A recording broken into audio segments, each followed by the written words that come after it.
সনাতন হিন্দু ধর্মে পূর্ণিমা একাদশীর মতন অমাবস্যা তিথিরও বিশেষ গুরুত্ব রয়েছে।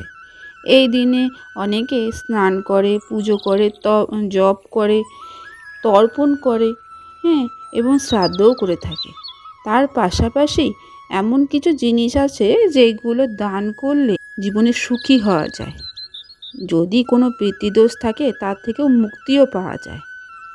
তাহলে কোন কোন জিনিস দান করলে এত কিছু উপকার হয়, আজকের পর্বে আমরা জানব।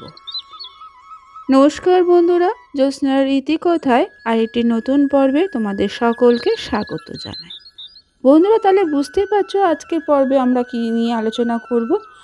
আজকের পর্বে আমরা জানবো যে পৌষ অমাবস্যায় কোন কোন জিনিস দান করলে পিতৃদোষ থেকে মুক্তি পাওয়া যায় এবং জীবনে সুখী হওয়া যায়।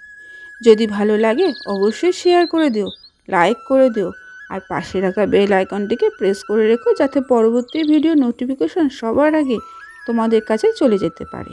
পৌষ অমাবস্যার দিন যদি চীনাবাদাম, গম, গুড় এবং তামা দান করতে পারেন, তাহলে সেই পুরুষ বা সেই জাতক পূর্বপুরুষদের সাথে সূর্য দেবতার আশীর্বাদও পান।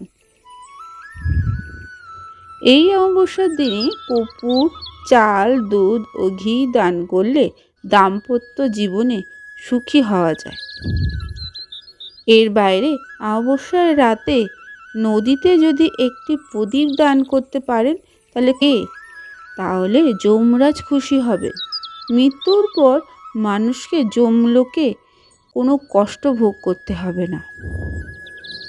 পৌষ অমাবস্যার দরিদ্রদের জুতো, চপ্পল দান করা উচিত। এটা বিশ্বাস করা হয় যে এইগুলো দান করলে ঘরে সুখ আসে।